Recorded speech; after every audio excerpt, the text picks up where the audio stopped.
온갖 음해에 시달렸습니다. 여러분 이거 다 거짓말인 걸 아시죠? 허풍입니다, 허풍. 누가 나에게 거울을 던질 수 있습니까?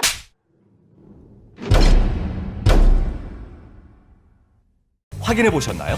무색소, 무알콜, 무계면 활성제의 올리덴탈 체크 가글은 쉽게 나온 입안의 이물질을 눈으로 확인할 수 있습니다. 딴지마켓에서 판매 중입니다. 고려 생활건강 술술 풀리고 음주전 한포가 당신을 지켜드립니다. 특허받은 천연 유래 성분 숙취 해소제 술술 풀리고를 딴지마켓에서 만나보세요. 마카 이제 국내에서도 100%로 드실 수 있습니다.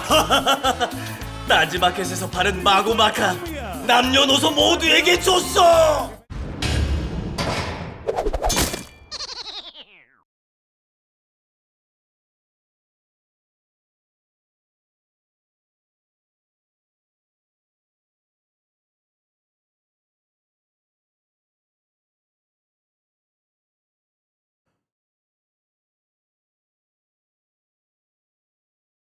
카카 배웅방송 다스베이다 제 13회 시작하겠습니다.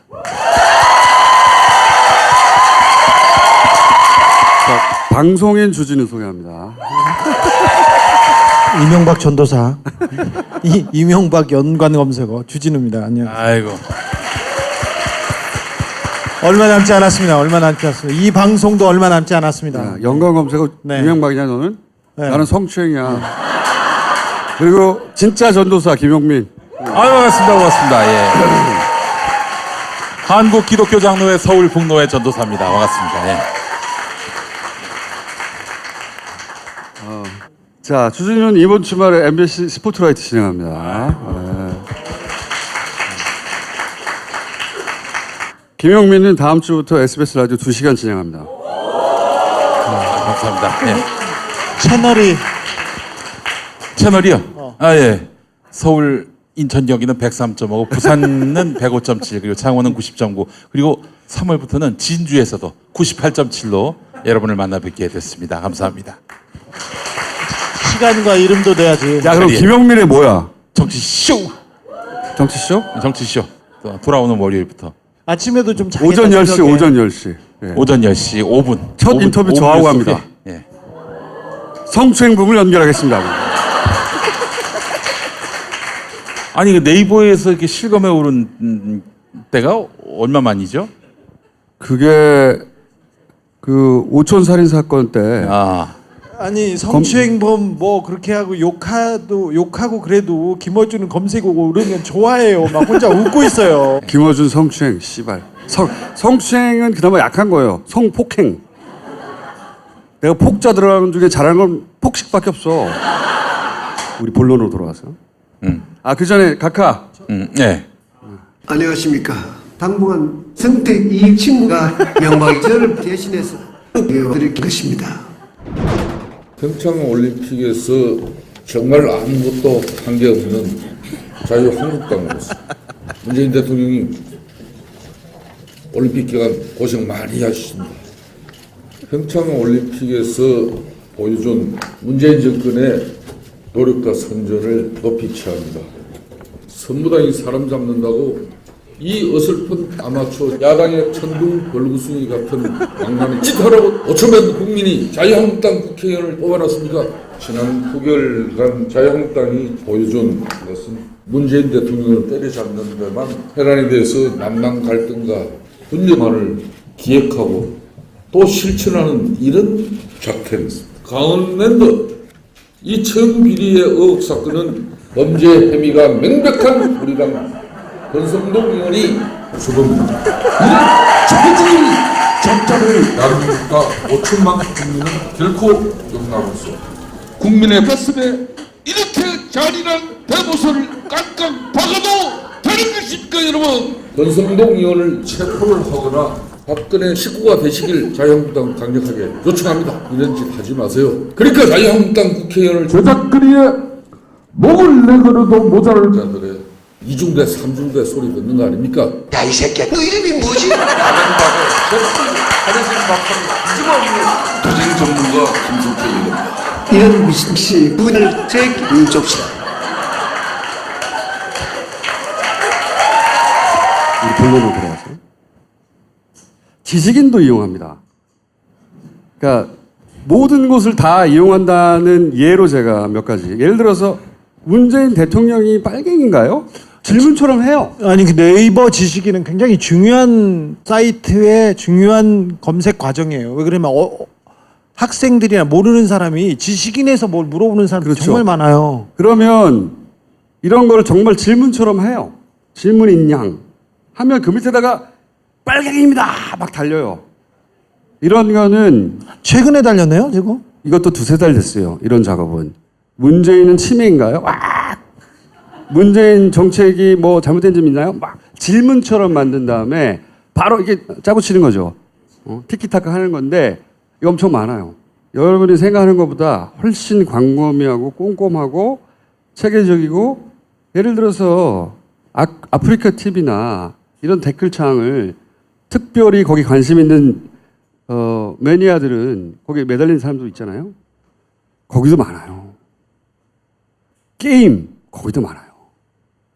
이렇게 어떻게 조직되고 있나 소위 댓글을 통해서 문재앙이라든가 몇 가지 키워드가 있어요. 걔네들이. 유포하는 방식을 연구가라서 들여다보고 있으면 매우 꼼꼼합니다. 매우 꼼꼼하고 생각하지 못했던 왜냐하면 모든 사람이 모든 영역에 다 가지 않잖아요. 걔네는 사람이 많으니까 모든 영역에 다 가요. 꼼꼼하게. 다 일일이 이걸로 채우고 있다. 이게 별거 아니라고 생각하면 절대 안 된다고 계속 말씀드렸는데 좀 너무한데 말이 안 되는 팩트가 다 틀리는데요. 상관없어. 응? 근데 맨 위에 있어요. 답변하는. 그리고 예를 들어서 댓글 이야기는 오늘 뭐 좀 짧게 할 텐데 지난주에 많이 했으니까 그 매크로가 돌아가는 건 100%입니다. 100%인데 매크로가 돌아가는 걸 네이버가 모를 수도 있지 않냐. 모를 수 없어요. 절대. 기본적으로 이 매크로 공격은 오래된 겁니다. 예를 들어서 과거에 블로그를 통한 바이럴 마케팅 같은 거 많이 있었어요. 그렇게 상업적으로, 그러니까 정치적으로 아니라 상업적으로 포탈이라고 하는 사람들이 가장 많이 오는 네이버 공간에서 상업적 이득을 취하려고 그렇게 매크로로 사람 일일이 할 수 없으니까 하는 작업들은 역사가 오래됐어요. 그 역사가 오래된 만큼 네이버는 그걸 탐지하고 즉각 차단하는 기술도 굉장히 발달해 있어요. 근데 가장 원시적인 게시판에서 그걸 모른다는 건 말도 안 되는 겁니다. 그걸 방치하는 거예요. 왜 방치하느냐가 그 문제지 방치는 명백한 거예요.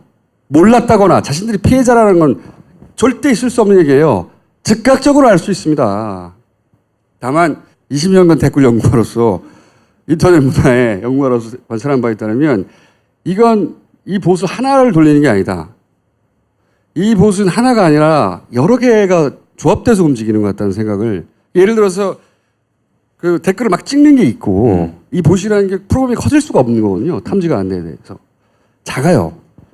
찍는 게 있고 얘를 밸런싱을 맞추는 말했잖아요. 무조건 올라가도 안 되고 그런 기능들을 분할해서 하는 것 같구나.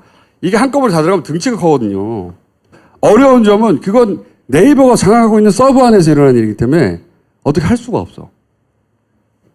네이버 댓글은 다음이 관리하고 다음 댓글은 네이버가 관리하면 어떨까요? 좋은 아이디어야!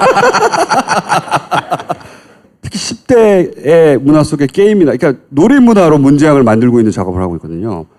뭐만 하면 문재앙이지 키키키. 10대들은 재밌을 수 있잖아요. 예전에 노무현 대통령을 일베에서 그렇게 네. 조롱했듯이. 그 놀이 문화로 만들려고 하는 거거든요.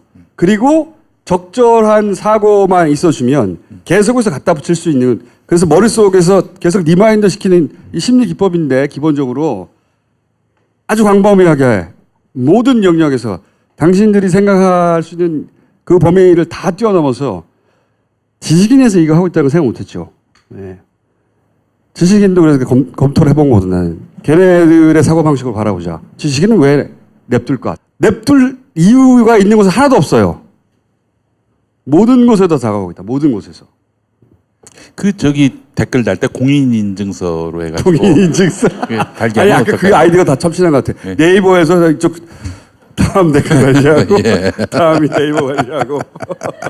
아이디어 뱅크야 나는. 아무리 생각해도 뭐 지난주에 댓글 국유화. 댓글 구경. 그 얼마나 참신한 아이디어입니까? 자, 이 댓글 이야기는 앞으로도 계속할 것이고 포털 이야기는 앞으로도 계속할 것이고 그러면 주진우 전문 영역으로 이제 머지 않았기 때문에. 네, 예. 얼마 남지 않았습니다. MB는 언제 감옥 가요? 3월에는 결과를 보게 될 겁니다. 아니 3월이면 이제 3월 말도 있고. 3월에는 결과를 보게 됩니다. 3월에 사실 다 나왔는데 뭘 그렇게- 이명박 대통령이 음. 소환 날짜가 3월 2일이었어요. 3월 2일로 검찰 쪽에서 나와달라고 했을 때 그쪽에서도 이렇게 조정해서 3월 2일 날 나오겠다고 어느 정도 둘이 얘기가 교감이 되고 다 잡혔는데 사위도 터지고. 너무 많이 나오는 거예요, 돈이. 예. 원래 각하는 맨 마지막에 한 번 부르는 거잖아요. 그렇지, 한 번에 딱 앞에 부를 사람이 자꾸 나오는 거예요, 이게. 아니 부를 사람들에서도 돈이 마구 터져 나와가지고 이걸 어떻게 하지 하고 있는 상황입니다. 그리고 사실은 뭐 정권도 이거는 뭐 그냥 생각입니다. 이 정권도 그렇고 검찰도 그렇고 대통령 한 분이 감옥에 갔는데 또 굳이 가야 되겠냐 그런 고민이 검찰한테는 있겠죠. 분명히 있죠. 예전에 전전도 쪽으로 보냈는데 그러니까 지난주에도 그 고민 때문에 굉장히 고민했었어요. 그런데 너무 많이 나와가지고 고민을 없애주고 있어? 왜? 그래서 머리가 맑아졌어요. 머리가 맑아졌습니다. 그래서 아니 돈이 어느 정도 아니 근데 그 고민은 할 수 있어요. 그러니까 예전에는 정권이 딱 찍어서 야 구속 불구속 정해주면 검찰은 이 고민을 할 필요가 없거든. 근데 지금은 검찰이 정무적 판단까지 해야 하나 이런 고민을 하게 된 거예요. 네. 하게 지금은 된 건데 청와대에서 전혀 얘기하지 않으니까 진짜로 안 하고 있어요. 네. 네. 그래서 고민을 하는데 저는 고민할 필요가 없다. 네. 검찰은 그 결과를 책임질 필요가 없어요. 아니 법대로 원칙대로만 하면 되죠. 근데 이미 너무 많은 범행들이 지금 발각이 돼가지고 그리고 누구든 지난번에 말했지 않습니까? 그 옆에 서 있던 사람들 가족들도 와가지고 이 돈 너 어떻게 했어? 그러면 야, 이명박이요. 너 이거 뭐냐? 그러면 이명박이요. 다 이렇게 시켜가지고 지금 죄가 거의 확정된 상태에서 시작해야 되는 부분이. 아니 전 제일 웃겼던 게 뭐냐면은 이팔성 우리금융지주 진짜 골 때렸던 게 측근이고 같은 교우고 뭐 말하자면 친구인데 이 사람한테 예를 들어서 우리은행 우리금융지주 그 회장 자리를 주면서 뇌물을 받았어요. 뇌물을 친구한테 각하는 뇌물을 받았어. 공짜가 없어. 그분은 계산이 철저한 분이야. 자 이명박 친인척 가게들을 통해서 훑어보겠습니다. 자, 가봅시다. 지난번에는 뭐 다스 한 회사에서 어떻게 구속되는지 다스 고속도로에 대해서 얘기했는데 이번에는 이명박 가족한테 조금만 넓혀볼게요. 우리 이명박 대통령이 3남입니다. 가장 큰 누나는 이귀선 누나인데 아들이 김동혁. 이귀선 전우님이 직접 만지셨는지 모르겠지만 고철. 그렇죠. 김동혁이라는 사람이 그 다스의 옆에 있는 관계사를 운영했는데 거기에서 돈을 받아가지고 적어도 50억, 많게는 수백억까지 이렇게 빼돌리셨어요. 큰 누님. 여기가 이제 고철 회사인데 페이퍼 컴퍼니였거든요. 네네. 돈을 해먹는 통로였어요. 그러니까 받아 먹은 돈이 그 정도 됩니다. 큰 누님, 네, 훌륭하십니다. 두 번째 장남 이상은 이 아저씨는 뭐 사실은 이 집안의 기둥은 이상득 이명박이고 이상은 저분은 영일 목장 그러니까 목장에서 일도 좀 봐주고 공부는 안 하고 허드렛일하고 막걸리 먹고 그 다음에 거기서 또 문제 일으키고 음주운전하고 미국 넘어가서 어린애 어디 만졌다가 재판 받고 그러시던 분이. 야 이 새끼야! 자 그 얘기하면 안 돼? 너는 해도 돼 이미 너 끝났잖아. 이상은 씨는 지금 다스의 대표입니다. 조용히 있죠? 조용히 있으면 이거 모자이크 처리 좀 부탁할게요. 조용히 좀 해 이 새끼야. 자, 저분 아들이 조선일보기자 손 들어봐요. 이 새끼야. 자 이동영 씨가 나와서 다스는 우리 아버지 회사 맞다고 생각합니다. 이렇게 얘기하고 갔는데 들어가서 그 이동영 씨한테 그 증거를 밀었어요. 그래? 네 회사야? 그래. 그러면 탈세 이만큼 했네? 몇 천억이네? 그리고 그래. 돈 빼돌렸네? 네 돈 빼돌린 게 이거네? 그다음에 해외에도 돈이 있네? 이렇게 얘기하니까 그래 괜찮아. 네 회사야. 그래. 징역 15년에 추징금 뭐 1,000억, 벌금 한 500억. 그래. 한 30년 살면 되겠네. 그러니까 아유 저희 회사일 리가 분명히 없습니다. 그렇게 진실을 얘기해서 우리 다스는 이명박 각하 겁니다. 이렇게 얘기를 하셨어요.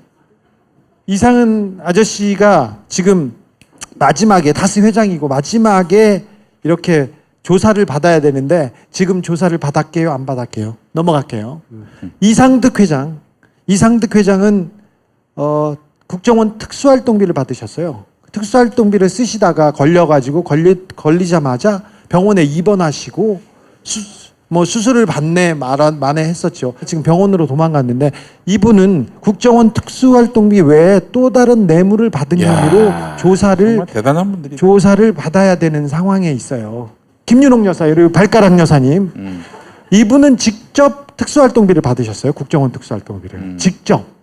사실 일단 2억 나왔지. 2억. 네. 네. 자 김희중 씨에 의해서 이명박, 김윤옥, 그다음에 원세훈 그리고 그 원세훈 부인이 이땡땡 있는데 이게 11년 전 사진이군요. 이게 11년 전 사진. 네. 자, 네 명이서 일주일에 한 번, 한 달에 한 두세 번씩 계속 회동이 있었어요. 그때마다 원세훈 씨는 자기 승용차로 부인을 태우고 청와대에 직접 들어갔고요. 그때 특수활동비를 전달했다고 합니다.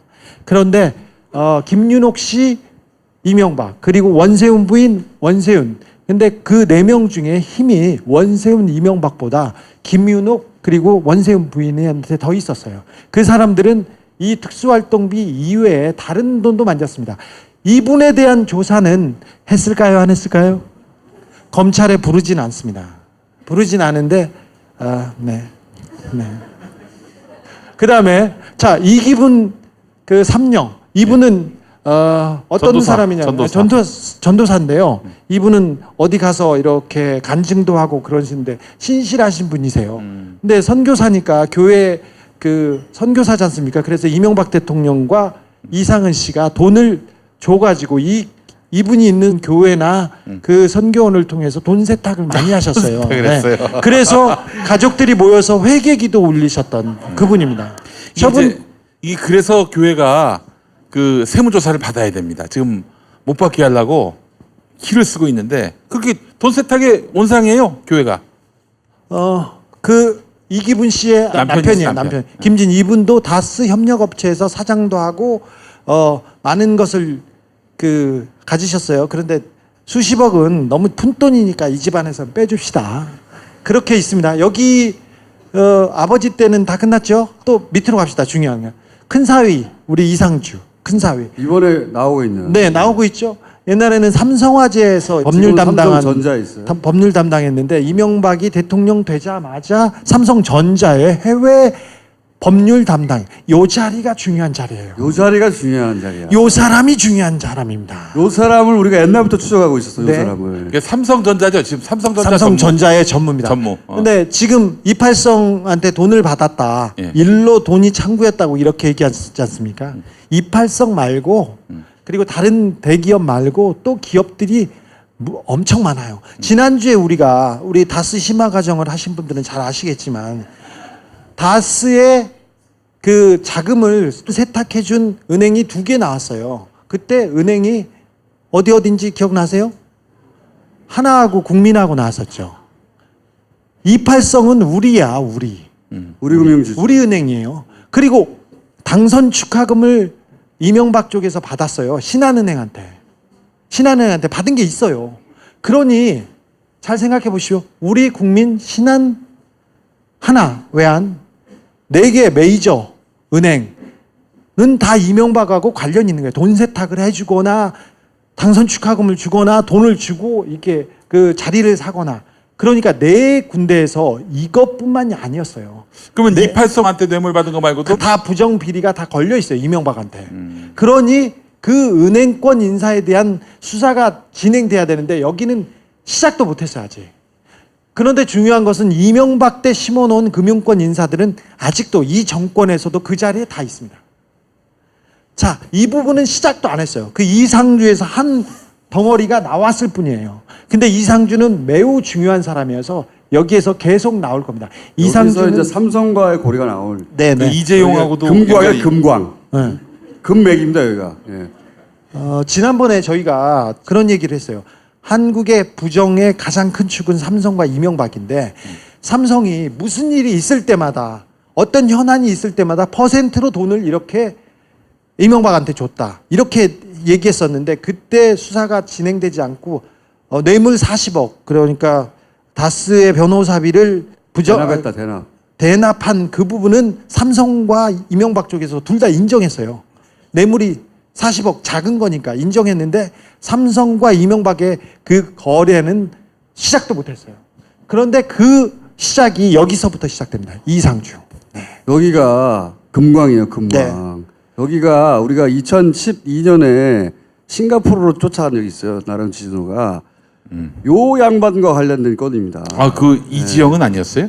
이지영도 물론 싱가포르에 있었지만. 이지영과 이상주인데 예. 저희가 계속 쳐다보고 있는데 이지영과 이상주에 대한 얘기는 별도로 해야 돼. 네, 별도로 다시 시작합니다. 이명박 대통령이 이제 구속되고 나서 별도로 시작해야 된다고 합니다. 그러면 해외 은닉했을 것으로 추정되는 돈은 나오지도 않은 거예요, 현재? 지금 시작도 안 했어요. 시작도 안 했다니까. 시작도 못 했어요. 거기를 여기서부터 금맥을 캐야 한다. 아. 엉덩이에 지금 2개 정도는 가지고 있으나 이명박 주변에 너무 많은 비리가 있는 관계로 여기는 시작지도 못했어요. 지쳤어. 너무 많아가지고. 시작지도 못했어요. 자, 두 번째 사유입니다. 두 번째 최외근. 제가 한복으로 곱게 입은 이 가족 사진 다 가지고 있는데 이분도 좀 관계가 있는데 이 부분은 또 잔챙이고 작은 돈이니까 좀 넘어갑시다. 그 조현범. 아, 세 이게 번째. 저 조현범은 이시영하고 히딩크하고 같이 그렇죠. 사진 찍은. 히딩크 사진 기억하세요? 네, 날카로운 사람들. 네. 그분입니다. 근데 한국 타이어가 이명박 정부에서 엄청난 특혜를 받고 그 이후에 그 많은 주가 조작에 걸려가지고 계속 구속 위기에 있었는데 그때마다 빠져나갔거든요. 그런데 이런 부분은 그 한 번도 조명이 안 됐어요. 근데 여기까지 오려면 정말 시간이 많이 걸릴 거예요. 자, 이것도 밀어두시죠. 우리 이시영. 이시영 뭐 말할 것도 없죠. 예. 우리 이시영. 우리가 키웠네 이시영. 그때는 인턴이었지만 지금은 다스의 전문가예요? 전문대 사실상 오너니까 자기가 지금 좌지우지하고 있고 회의를 하고는 있습니다만 이시영은 그 검찰에서 부르긴 했으나 확인할 사안이 별로 사실 딱히 많지 않았어요. 왜 그러냐면 집사들과 그리고 청와대에서 일했던 사람들 그리고 참모들이 다 와서 다 이명박을 가리키고 가족들도 부를 필요도 없이 그 가리키고 있어서 마지막 이명박을 부르기 직전에 마지막 사람으로 이시영과 이상은이 있어요. 이상은 그리고 이명박한테 가는 건데 이미 올림픽 전에 이명박을 맞을 준비는 다 돼 있었어요. 근데 죄도 많고 뇌물죄 돈과 또 진짜 더러워서 이게 수사한 검사의 얘기인데 정말 더러워서 볼 수가 없어요. 이렇게 얘기해. 돈이 너무 많이 나와서. 그 장남을 일찍 텄잖아. 지금 이상득 의원의 장남을 일찍 텄가지고 지금. 자, 요 문제는 얘는 네. 또 우리가 금맥이기 때문에 여기 금맥, 그다음에 여기 금맥. 자, 양 금맥이야. 이 두 사람의 통장과 이 두 사람의 계좌를 찾아야 진짜가 이명박의 나와요, 진짜가. 진짜 재산을 네. 찾을 수 있습니다. 해외에 있는 이상주와 이지영의 돈은 검찰 수사에서 이번에는 안 될 것 같고요. 이 부분은 저희가 다시 시작했습니다. 다시 한번 하는데 이지영 이거 중요합니다. 이거 이지영 이 사람은 맥쿼리에 있었고 IMM이라고 했고 골드만삭스에서 또 있었는데 그때마다 돈이 뭉텅뭉텅 빠져나갔습니다. 정권 초기에 다 스티었어요.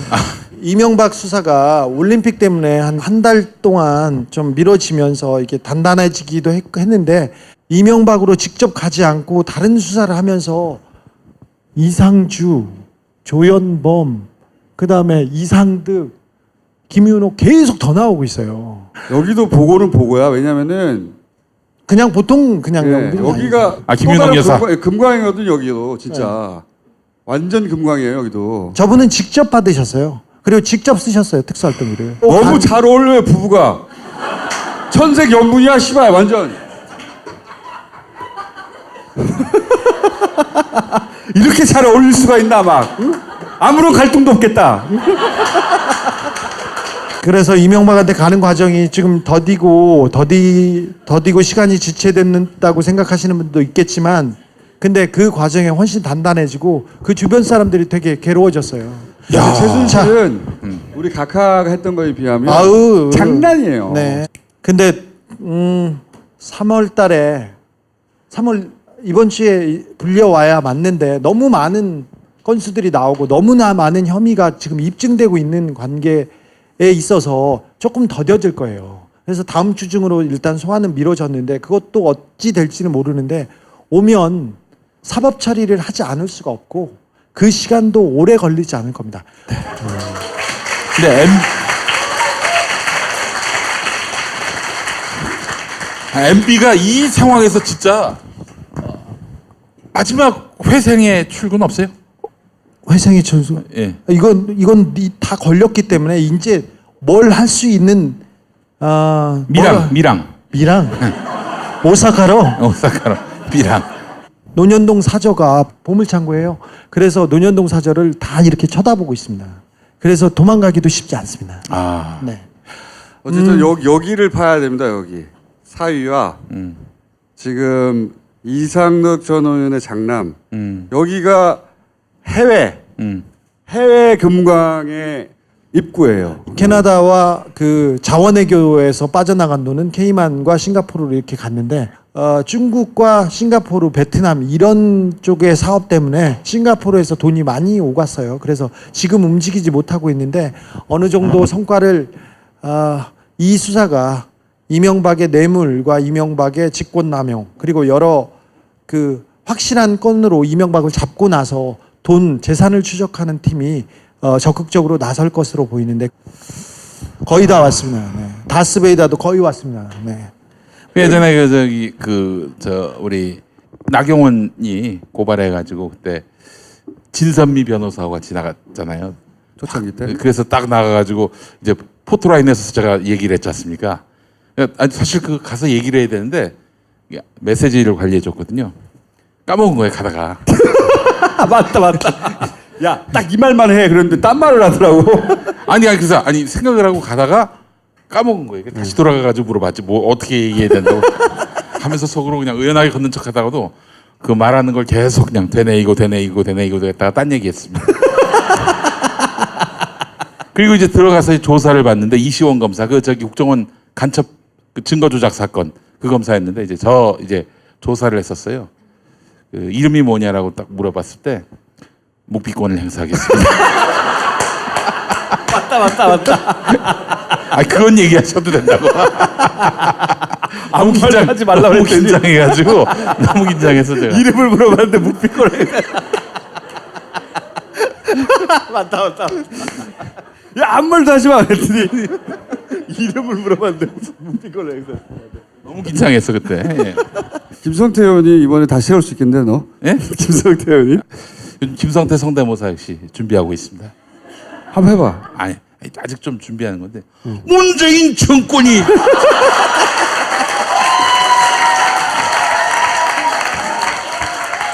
크게 어렵지 않은 게 그 양반 톤 자체가 똥 참는 톤이에요. 예. 얘기할 때 막 힘을 주면서 문재인 정권이 김영철을 불러가지고 각하 여동생이 전도사인데 이기분 이귀분 전도사인데 그 교회를 통해 가지고 자금을 세탁하고 뭐 그런 얘기를 잠깐 했었잖아. 그렇습니다. 제일 궁금한 건 요즘 빼먹은 소위 이제 가짜 뉴스 댓글 공작 이 류 중에 빼먹은 게 하나 있는데 그 큰 덩어리가 보수 개신교가 돌리는 가짜 뉴스예요. 보수 개신교가 이명박 전 대통령의 핵심적인 지지 기반이었죠. 그렇죠. 가장 큰 부분이었죠. 촛불 때도 이쪽에 태극기에 보수 개신교가 이스라엘 기들고 나왔잖아요. 거기 아니면 돈과 거기 아니면 인원을 동원할 수가 없어요. 요즘 돌리고 있는 보수 개신교, 저는 이제 가짜 뉴스나 댓글 공장이나 이런 걸 계속 주목해서 보니까 그게 재밌기도 하고 그걸 그렇게 재밌어? 재밌어. 왜 혼자서 재밌냐면 그걸 보고 있어요. 항상 걔네들이 뭘 할지 알 수 있는 게 이 댓글의 흐름이에요. 실제 댓글 공작에. 왜냐하면 걔네들이 앞으로 이걸 해야지 작전을 짜며 거기다가 댓글을 심기 시작하고 하는 거란 말이죠. 근데 내가 진짜 이해가 안 가는 게 뭐냐면 보수 개신교가 요즘 밀고 있는 가짜뉴스는 고려연방제예요.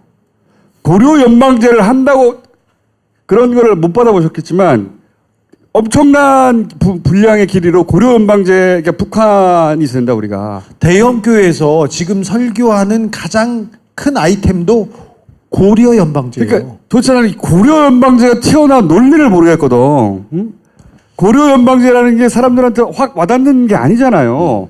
그런데 보수 개신교의 그 소위 이제 가짜뉴스의 키워드가 고려연방제거든요. 쌍팔년도 그리고 90년도에 김대중 전 대통령을 공격할 때 나왔던 내용이 요즘 그 20, 30대는 고려연방제 뭔지도 몰라. 그렇죠. 근데 그때 나왔던 너무 거예요. 옛날 얘기인데 이거를 들고 나와가지고 가짜뉴스를 확 돌리고 있어요. 계속 이게 통한다는 말인가 도대체 이해가 안 가는데 일단 왜 그러는 거야? 기본적으로 이걸 아셔야 되는 게 그래, 기독교 전문가. 특히 보수 개신교는 분단 트라우마를 한 70년 동안 계속 주입시켰어요. 만약에 이 나라가 공산화가 되면 우리는 다 빨갱이의 지배를 받게 되고 교회는 다 없어지고 그건 어떤 크리스천들은 목사예요? 다 멸절될 것이다. 믿으시면 아멘 하시기 바라겠습니다.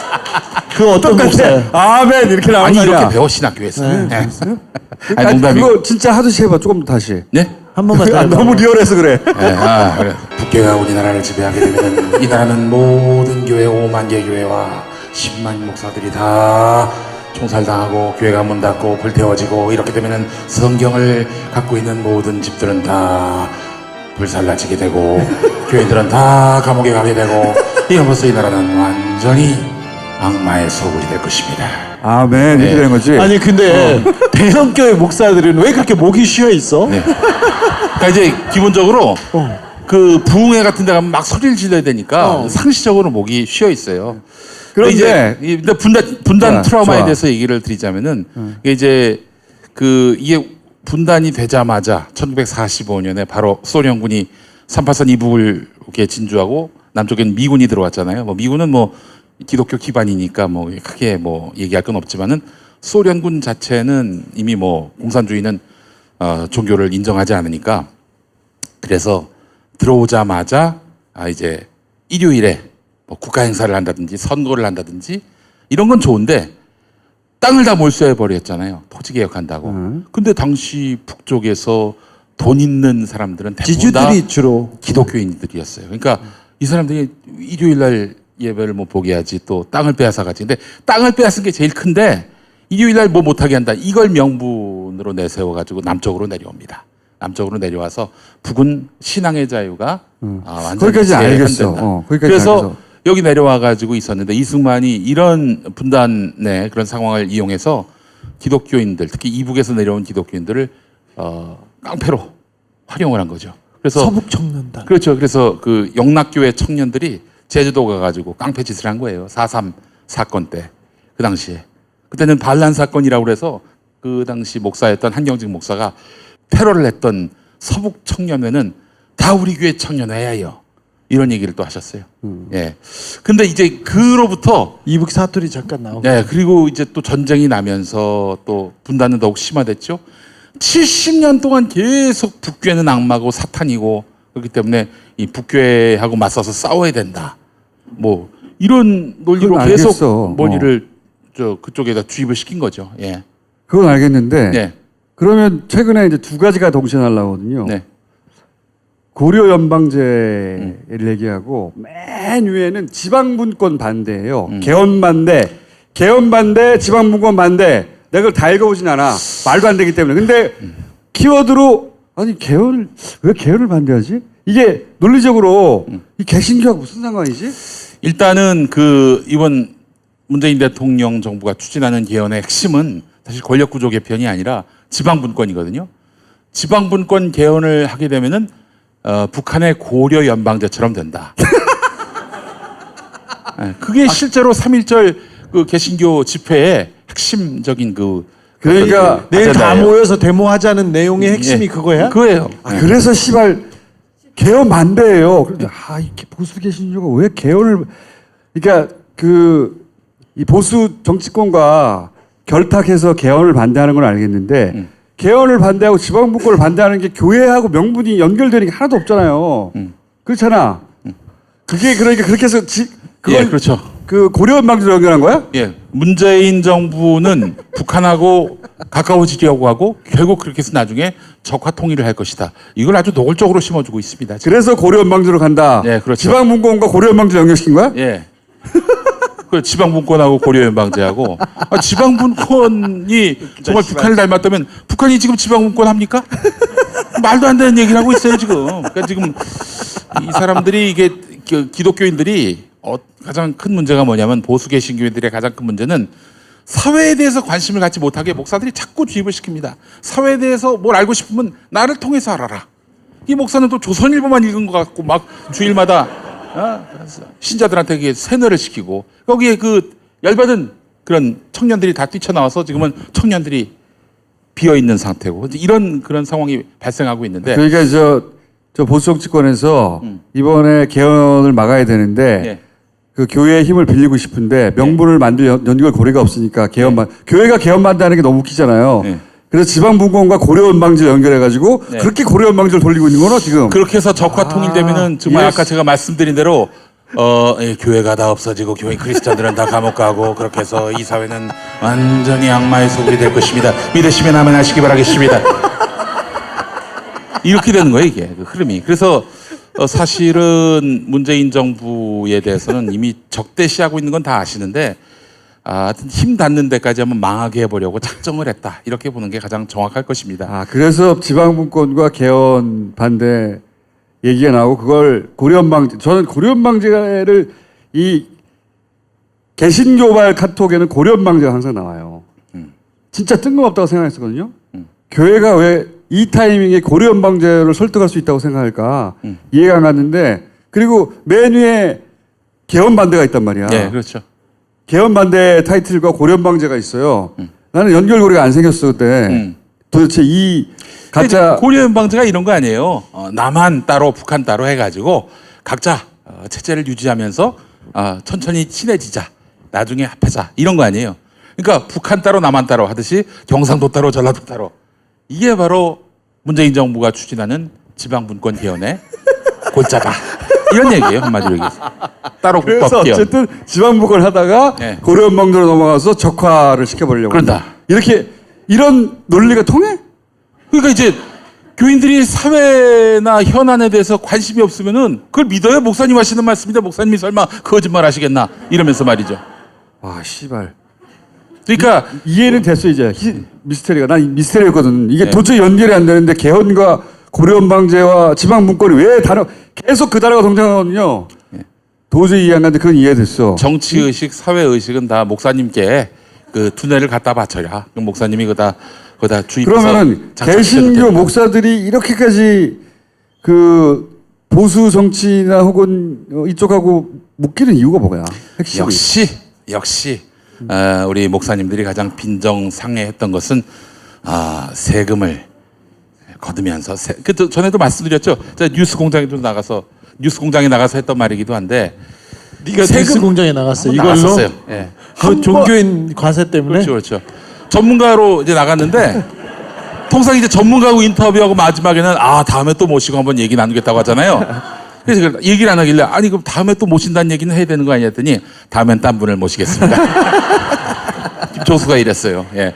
근데 목사님들은 이미 문재인 정부는 이거 큰일 날 정부구나.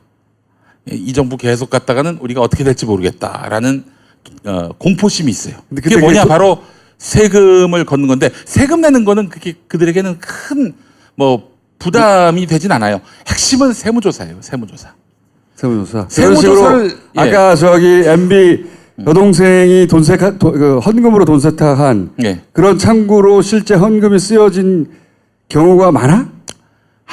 이건 그 좀 이상하다 싶은 교회들은 다 그렇게 한다고 보시면 됩니다. 그러면은 요 보수 정치권이나 혹은 뭐 그 경제 쪽에서 안전한 비자금 세탁 창구로 교회를 활용해 왔다는 거지. 그렇죠. 그런 경우도 있고요. 근데 뭐 보수 정치권이 뭐 돈 세탁을 위해서 보수 교회하고 연대하기보다는 보수 교회는 어떤 게 힘이 있냐면요. 일주일마다 사람들이 모이잖아요. 대개는 그 지역 사람들이 모이잖아요. 국회의원, 시장, 뭐 도지사 이런 데 나가는 사람들한테는 아, 이분들이 하늘 같은 존재입니다. 진짜. 표를 가지고 있어서. 그래서 사람들. 아니 실제로 뭐 개신교, 보수 개신교가 뭐 사회적 영향력은 다 실추됐죠. 그렇지만은 예를 들어서 이런 교회들이 연대해가지고 보수 교회가 연대를 해서 지난 총선 때처럼 동성애 오적을 만들면은 이 오적에 꼽힌 사람들은 전전긍긍하는 거예요. 동네마다 보수 교회는 다 있을 거 아니에요. 그 당시 이제 표창원, 진선미, 그리고 저 이상규, 은수미, 그리고 남인순 이 5명의 의원이 그렇게 꼽혔었는데 그래도 거의 당선됐네요. 그러니까 2명 빼고 이제 3분은 다 당선됐고 그 2명도 보수 개신교 때문에 떨어졌다고 볼 수는 없는데 근데 신경 쓰이죠. 왜냐하면은 쓰이죠. 100표, 1000표 차이도 떨어지기로 하니까. 그러니까 그때 기억하세요? 그 동성애 문제 갖고 막 쟁점화할 때 그 박영선 의원이 거기 나가가지고 아 자기는 동성애 반대한다고 그렇게 얘기했던 것도 그렇게 해서 말도 안 되는 그 보수 개신교에게 구애를 보낸 그리고 것도 그 어쩌 현실적인 한계가 있는 부분이 있어요. 한기총도 그렇고 대형 교회 목사들, 특별히 어떤 목사들은 정치적 영향력을 발휘하려고 자기 신도들한테 당원이 되라고 당원 서류를 나눠줘요. 그래서 대의원을 데리고 있어요. 계속해서 당비를 대고. 근데 이제 큰 교회, 무시할 빤스 수- 정광훈 교회 목사. 이런 거. 빤스 목사, 전광훈 목사가 이번에 한기총 대표회장 되려고 나왔어요. 네네. 예. 아깝게 탈락했어요. 예. 전광훈 목사. 여러분 아시죠? 빤스 목사. 예. 이 양반 대단한 분입니다. 네. 예. 근데 이제 앞으로 보수 개신교는 사회적 영향력은 없지만은 선거 때 그런 식으로 지역별로 이렇게 이런 게릴라 전략으로 이런 정치권을 쥐고 흔들려고 할 거예요. 어쨌든 최근에 가짜 뉴스를 가장 많이 발송하고는 그 발신지가 보수교회거든요. 그 보수교의 키워드가 개헌과 예. 개헌과 지방 분권 반대라는 캐치프레이즈였는데 그거는 결국에는 이 교인들로 하여금 우리가 적화 통일될 수 있다, 빨갱이 나라가 될 수 있다라는 막 공포심을 막 주입하면서 결집시키려고 하는 거고 결집시킴으로써 문재인 정부에게 한거를 해서 문재인 정부가 함부로 자기들 장부 들여다보지 못하게 만들려고 하는 그런 의도가 숨어 있다고 저는 그리고 생각합니다. 보수 정치권에서는 개헌 반대의 힘을 얻고 싶은데 그 논리를 거기서 그렇게 만들어낸 거네. 예. 지방 이렇게- 분권 반대. 네, 이렇게 지방 분권. 말도 안 되는 얘기를 하고 하는 기독교계를 비판하면 그 세력의 배후는 북한이다. 예. 항상 얘기하고요. 예. 야. 북한이 그런 힘은 없는데 사실은. 예. 아니 나는 지방 분권과 그 목사님들이 고려 연방제를 연결할 줄은 진짜 몰랐어. 아니 앞으로 무수히 많은 논리를 만들어낼 건데요. 지금 훌륭하네. 이 목사님들은 하고 있는 일이 뭐냐면 끊임없이 적을 만들어냅니다.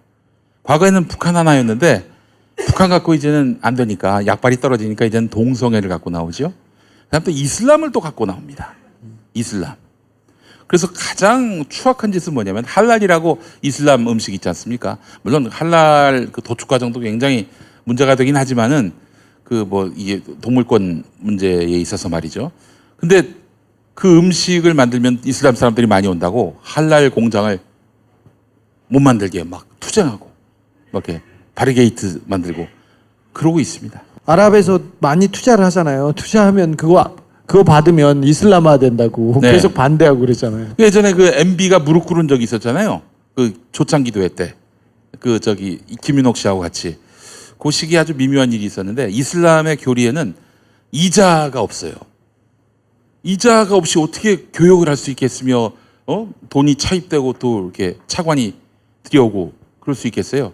그래서 이제 또 이제 보완되는 법을 만들려고 했었던 거예요. 우리나라에 이슬람 관련한 채권법을 만들면은 이슬람 자금이 이제 들어올 수 있다는 점에서 좋다고 해서 MB가 그 법을 만들려고 했다가 조용기 목사가 이슬람 이 채권법이 들어오면 이 나라는 전부 이슬람화됩니다. 그래서 MB가 만약에 그 법을 도입하면은 퇴진 운동을 벌이겠다. 그런 얘기가 나올 정도였어. 그리고 나서 국가조찬기도회가 있었는데 그때 사회를 봤던 목사가 다 무릎 꿇으라고. MB도 그냥 같이 무릎 꿇었어요. 네, 그런 일화가 있었습니다. 한 곳에서 다 즐겨라. 다양한 스포츠와 체험을 한 곳에서. 레전드 스포츠 히어로즈. 주지가 몇 개냐? 뭐? 뽀줄이다 닦아줄게. 난 딴지에서 최저가로 팔아. 미궁 유산균 사랑. 매일매일 너에게, 빵빵한 너에게, 민감한 너에게, 약해진 너에게 유산균 사랑 4종 출시.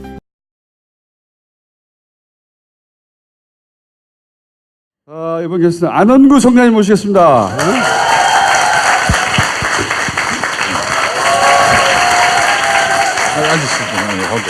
선생님 외람되지만 이 봉투에 뭐가 들어있는지 좀 보면 안 될까요? 아무것도 안 들었어요?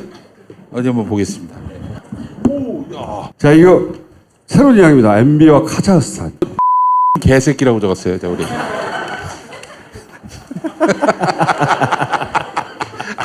죄송합니다. 막 나온 개그였는데. 예. 이거 좋아하시죠? 성당님. 이런 개그 좋아하시죠? 안 그래도 오늘 짜릿짜릿하고 막 카타르시스를 느끼잖아요.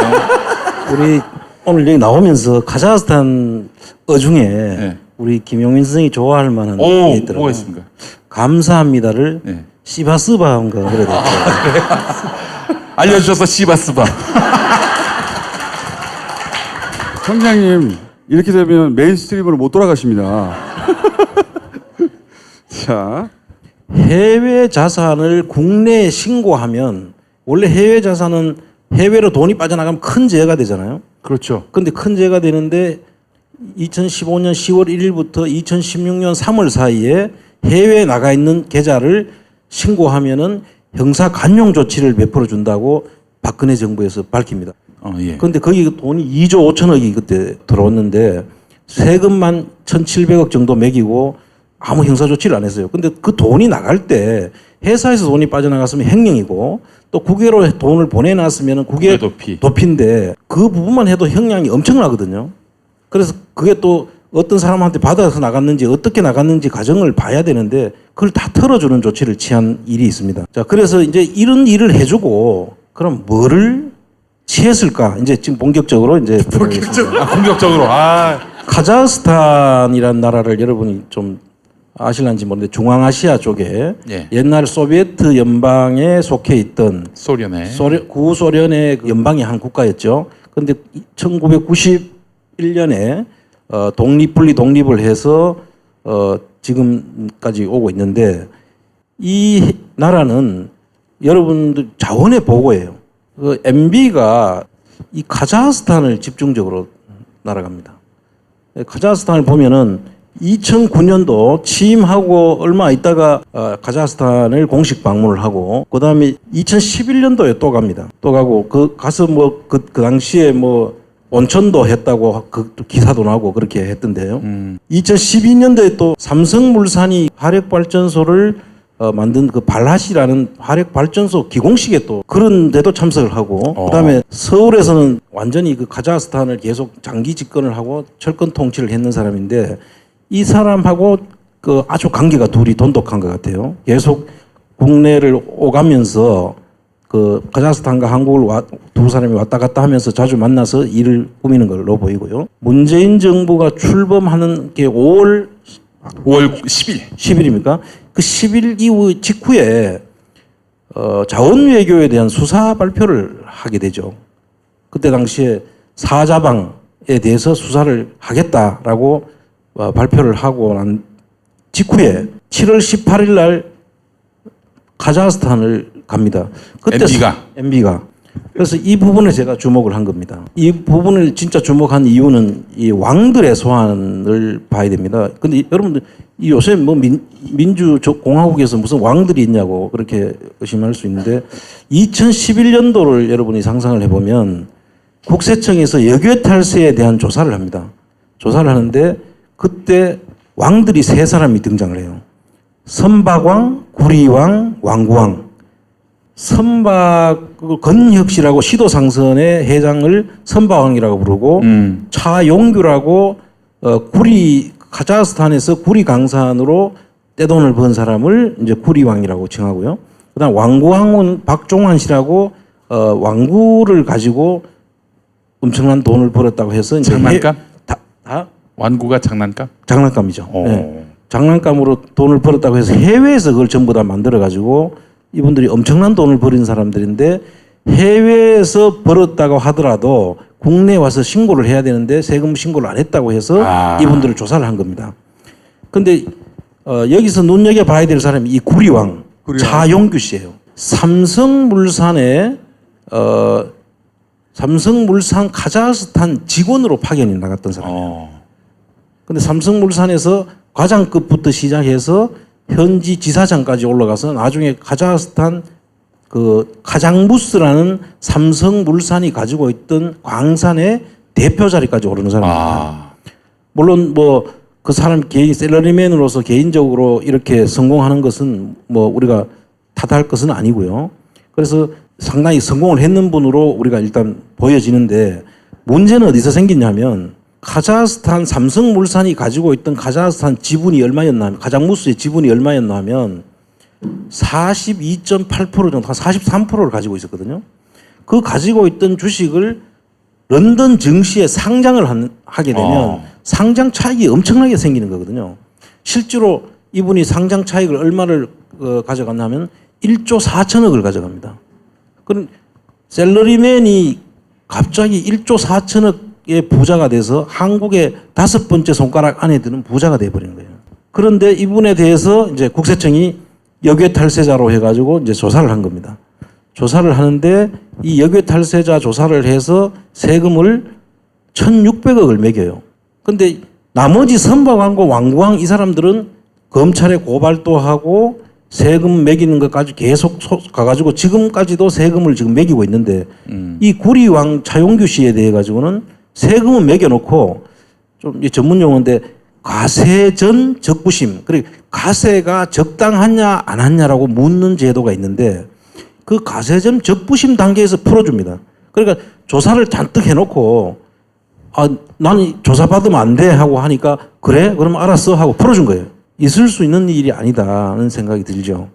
그러고 난 다음에 이분이 국적을 아마 영국인가로 지금 바꾼 걸로 제가 지금 알고 있는데요. 그리고 국세청이 우리나라에 주소지를 두고 국내에서 살면은 한국인으로서는 세금을 한국 국세청에다 내야 된다는 것 때문에 이름을 바꾼 걸로 보이는데 이 모든 과정도 제가 볼 때는 그게 사실이 아닐 가능성이 높다. 왜 그렇게 생각하느냐 하면 세금까지 면제해주고 삼성이라는 회사가 어떤 회사입니까? 자기들이 차용규 씨한테 넘길 때 한 2천억 정도의 손해를 보고 넘기는 거예요.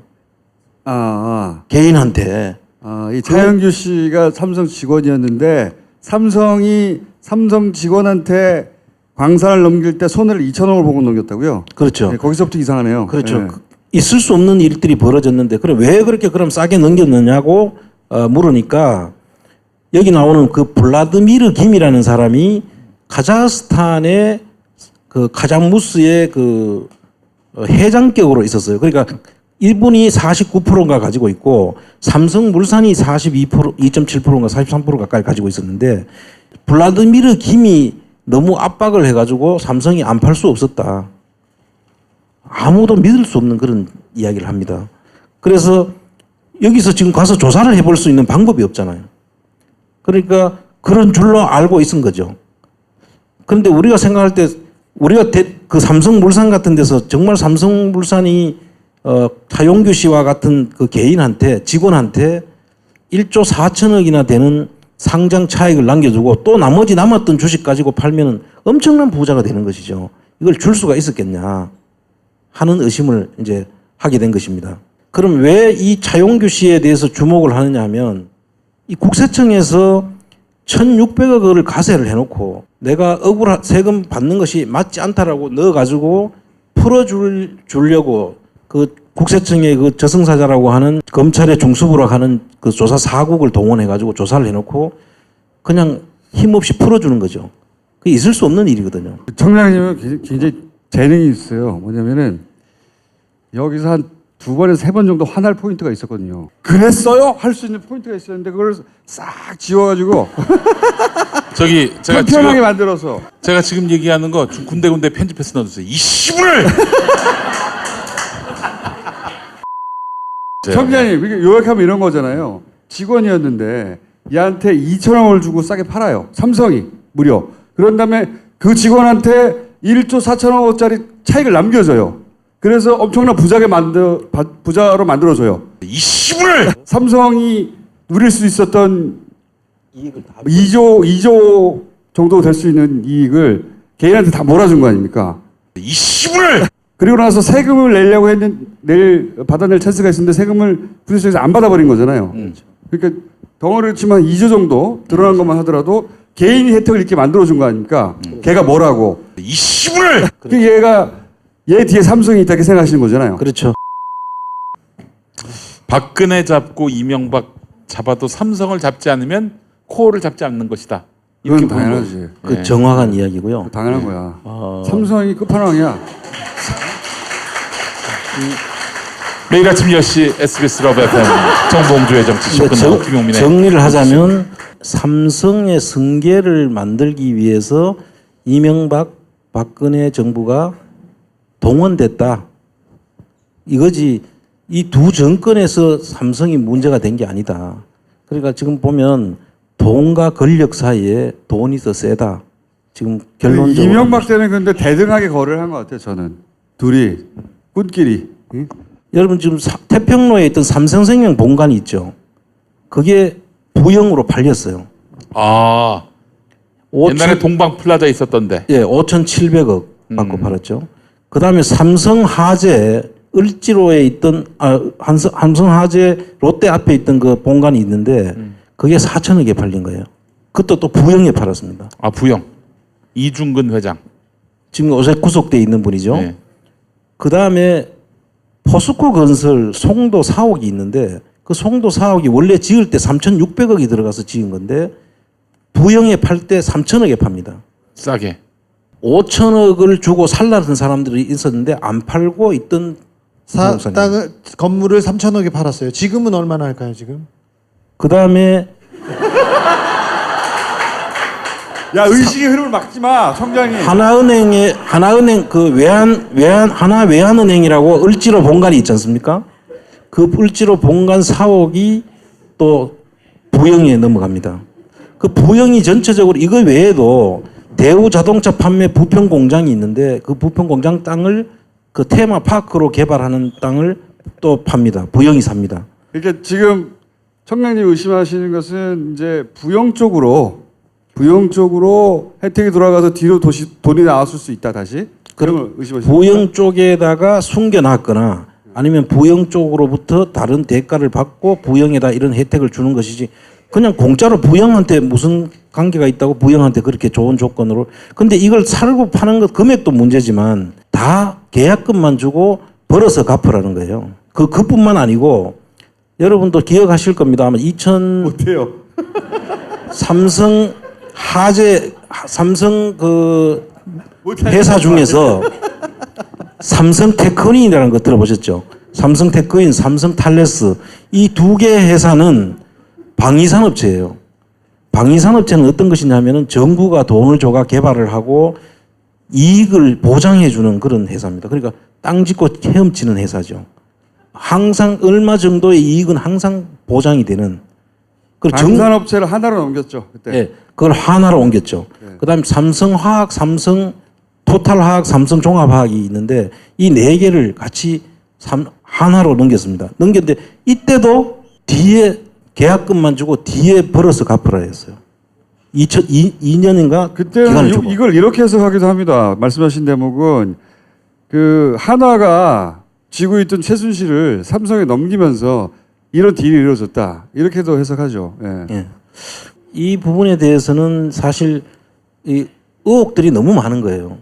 어떻게 그렇게 삼성이 손해볼 수 없는 회사들을 가지고 있으면 되는데 그거를 왜 그렇게 넘겼으며 또 돈도 넘기면 돈을 바로 받아야 되지 왜 2년씩 기간을 주고 나중에 벌어서 갚으라고 하느냐.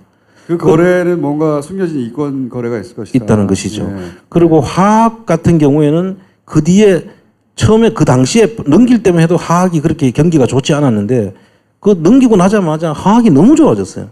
그래서 아마 그 벌었는 거 가지고도 갖고 남았을 거 아닌가 이런 합리적인 의심이 드는.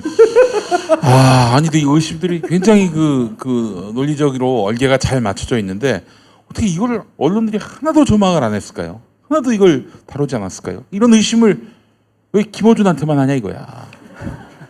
아니, 여기 삼성이 그 소위 그 방산업체를 한화에 넘긴 거래에 대해서는 아주 극소수 언론이 한두 번 거론한 적이 있어요. 이거 최순실을 넘기고 받은 거 아니냐 이런 얘기 있긴 있었어요. 아주 한 번 정도 거론됐나? 다스베이다에서 한두 번 얘기한 적이 있고요. 예. 기억이 안 나겠지만, 예. 그리고 부영은 청장이 몇 번 거론하셨죠. 부영에 최순실 혹은 박근혜 관련 이권이 숨어 있을 수 있다. 그리고 그 거론을 뉴스공장에서 한번 거론하자마자 부영에서 연락이 왔었어요. 무관하다고. 자기들은 뭔가 의혹을 살 만한 덩어리가 있는 것 같고. 근데 오늘 핵심은 여기는 카자흐스탄 구리왕 카장묵수 광산. MB 광산이라고 했으면 얼마나 좋았을까. 도리어 의심을 안 할 것 같아. 그러면 광산 이름을 MB 광산이라면. 그렇죠. 이 부분도 얼마 안 있으면 아마 이 부분에 대해서도 이제 저도 계속 보고 있기 때문에 곧 나올 겁니다. 나올 거고 전 카자흐스탄이 노다지라고 봅니다. 카자흐스탄이 워낙 그래서 이분들 자원 외교를 여기서 학습을 하고 그 다음부터 다른 데를 갔지 않을까. 그럴 수 있겠네요. 어제 PD수첩이 했던 포스코에서 해외 투자할 때 회사 하나 세워가지고 그 싼 회사를 하나 그 10배 가격으로 산 다음에 끼워서 페이퍼 컴퍼니 사가지고 한 합쳐서 1,800억 해먹는 거. 그게 자원외교의 방식인데 똑같은 방식으로 포스코에서 이상등이 빼먹었다는 거든 그게 말하자면. 그렇죠. 포스코에서 돈 많이 빼먹었어요. 그 시절에. 그 산토스 CNI라는 회사하고 EPC라는 회사인데 그 회사를 가지고 그 원래 그냥 아무것도 없는 회사예요. 아무것도 없는 강산을 많은 돈이 있는 것처럼 평가를 해가지고 사는 거예요. 그리고 포스코에서는 알았죠. 이거 사면 안 된다는 걸. 당연히. 다 알고 사고 돈을 그만큼 깨먹었는데 또 그 관여했던 사람들은 다 승진을 시키는 거죠. 이명박 시절에 이렇게 이권에 관여해서 크게 해먹은 사람들 상당수가 지금 현재도 있어요. 지금 포스코, KT, KTNG 뭐 민영화는 됐지만 공기업했던 회사들 다 그 자리에 그대로 있어요. 이렇게. YTN 같은 것도 보세요. 네. YTN 지금 대주시죠. 생각해 보면 지금 포스코 문제는 이렇게 보시면 쉬울 것 같아요. 포스코는 이명박 정부 때는 지금 아까 그런 형편없는 회사를 사면서 돈을 다 내보낸 거예요. 그리고 박근혜 정부 때는 알짜배기 회사를 헐값에 팔면서 돈을 빼먹은 거죠. 그러니까 사면서 빼먹고 팔면서 빼먹고. 그래서 지금 그 좋던 회사가 지금 포스코가 상당히 지금 어려져 있죠. 자원 외교라고 하면서 다니는 양식이 이 모양에 다 들어 있습니다. 지금. 똑같아요. 거의 비슷한 방식인데 싼 걸 비싸게 사고 살 필요 없는 걸 같이 덤으로 사가지고 돈을 빼먹는 구조는 똑같아요. 똑같은 거를 계속 반복하고 그걸 성공해가지고 엄청나게 빼먹은 거예요. 빼먹은 거 그 돈이 어디로 갔을까? 근데 이제 카자흐스탄은 거기 삼성의 구리왕과 연결된 구리로 삼성과 같이 해먹었거나 삼성이 협조했거나 뭐 삼성과 뭔가 연결고리를 만들었거나 했을 가능성이 있다. 네. 뭐 이 정도. 카자흐스탄을 주목하겠습니다 앞으로. 네. 정말 이 가족들 이 MB 가족은 정말 가족 같은 가족입니다.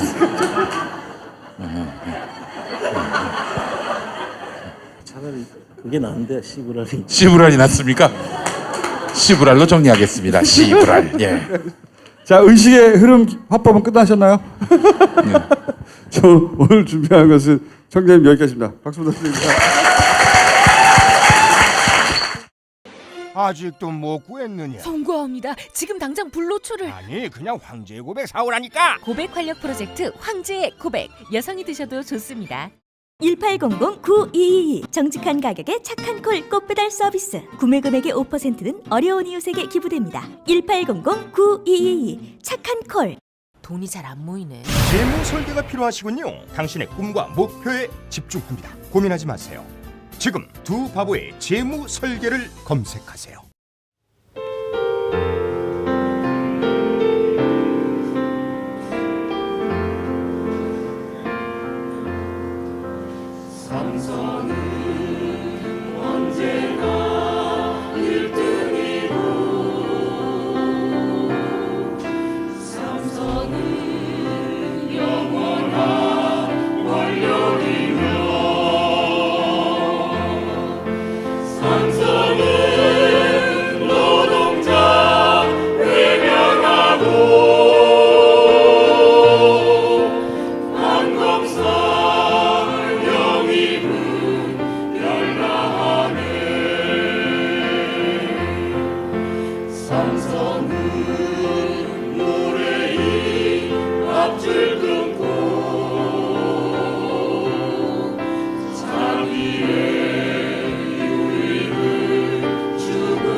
요즘 핫한 서비스인 팟캐스트.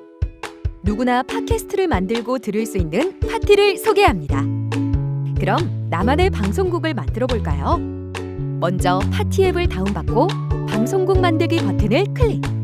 이후 개설하기만 누르면 끝. 정말 간단하죠? 이제 멋지게 편집된 방송을 올려볼까요? 각 항목의 정보를 입력한 후 올리기만 누르면 간편하게 완료. 나만의 스튜디오 파티. 지금 만나보세요.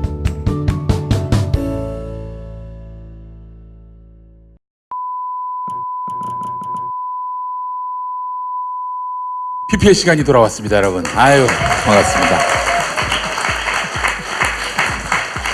한국에 산삼이 있다면 페루에는 마고마카가 있습니다. 마고마카. 자원 외교에까지 손을 냈던 우리 가카가 산삼에까지 손을 뻗치려고 했다가 임기가 끝났습니다. 그래서 사실은 마고카카가 될 뻔했던 마고마카. 딴지마켓의 독보적인 재구매율. 대단합니다. 재구매율이 뭡니까? 이 제품에 대해서 이제 인정받은 거 아니겠어요? 아직도 안 드신 분들은 딴지마켓 후기를 읽어보시기 바라겠습니다. 우리 딴지일보 직원들의 댓글 공작. 훌륭한 댓글 공작의 진수를 맛보실 수가 있겠습니다. 그리고 여기 사장님이 장난이 아닙니다. 14년 동안 마카 한 우물만 팠습니다. 근성만큼 좋은 품질의 마카를 공급하고 있다고 합니다. 먹거리는 건강과 연결돼 있죠. 가족 모두가 먹는 것이라면 더 신경 쓸 수밖에 없습니다. 다른 얘기하지 말고 이렇게 홍보하면 어떨까요? MB 가족들은 다 마고마카를 먹는다. 이런 말도 한 거 아니겠습니까? 확인은 안 됐습니다. 마고마카 가족 모두 먹을 수 있는 자연의 선물 페루 산삼 마고마카 딴지마켓에 마고마고 구매해 주세요. 대단히 감사합니다.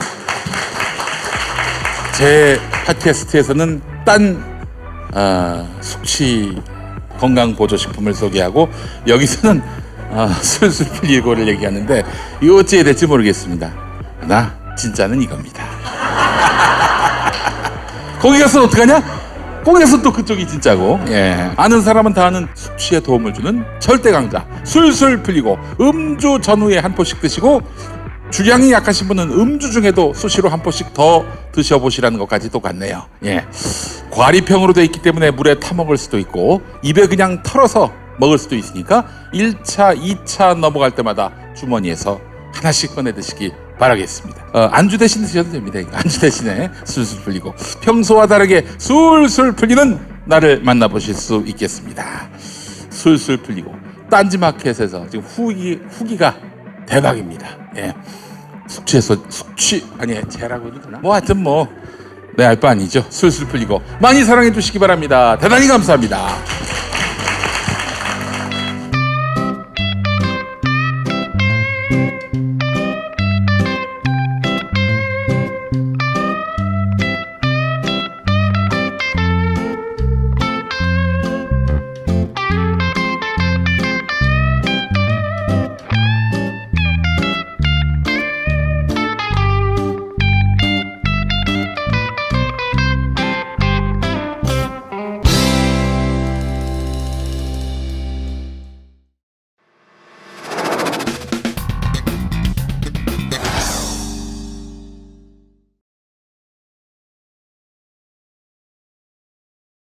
자, 이재정 의원이 안 나올 것 오네. 같으니까 네, 안 이재정 의원이 했을 이야기를 요약 버전으로 다른 건 몰라도 김어준이 요약 설명은 제일 잘하기 때문에 믿을만 합니다. 요약 버전으로 자, 보시죠. 이재정 의원이 필사해서 만든 문건인데 이게 롯데가 이제 롯데는 오랫동안 한마디로 그 제2롯데월드를 짓고 싶어 했어요. 오랫동안 94년부터 이미 이거는 아주 오랫동안 신격호 회장의 평생 필생 소원이라고 했어요.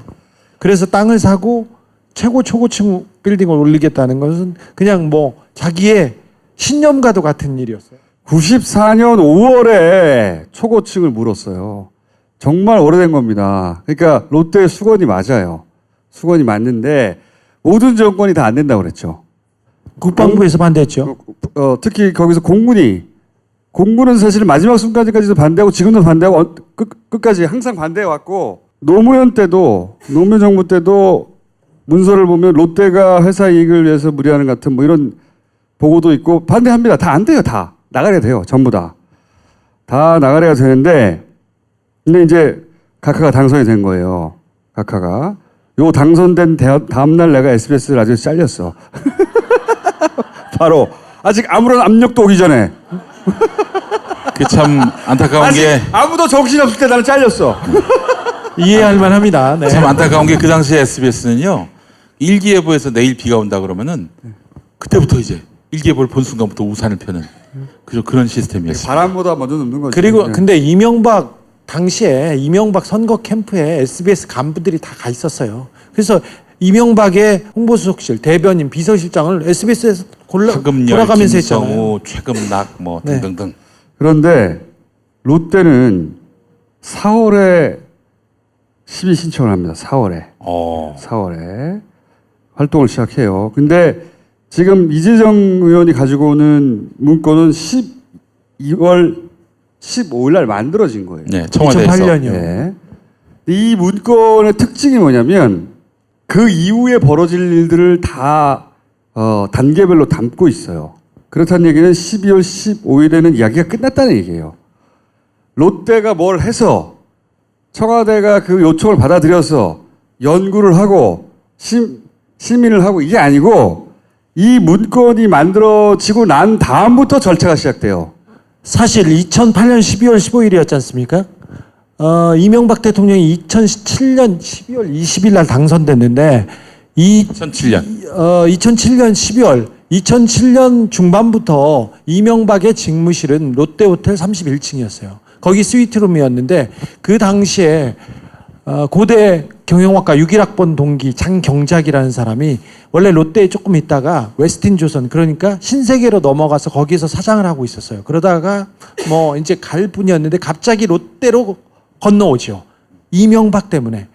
그래서 그 롯데호텔에서 거의 정리가 됐고 12월 15일은 이미 뭐 다 끝난 상황이에요. 자, 여기서 앞에 2008년 9월 18일 김은기 공군 참모총장 경질 이 부분도 중요한데요. 그렇죠. 이 양반은 반대한 사람이야. 이 반대한 사람이. 사람입니다. 서울공항 네. 각도 트는 거 반대했던 사람인데 그리고 잘렸단 말이죠. 이미 MB했듯이 네. 이거는 뭐 당연히 롯데에게 사실은 이명박은 당선이 99.9% 확실시 됐던 사람이기 네. 때문에 이 이건과 관련된 이야기는 다 진작에 됐던 얘기예요. 진작에 당선 직전에 전에 다 돼 있어요. 그리고 나서 이제 당선되고 나서 어떻게 진행할 것인가. 그 중에 이제 다른 많은 것들이 있었겠지만 문건이 하필 롯데 건이 나온 거예요. 파기하지 않고 남아있던 문건 중에 나중에 왜 캐비넷 문건 나왔다고 막 그랬잖아요.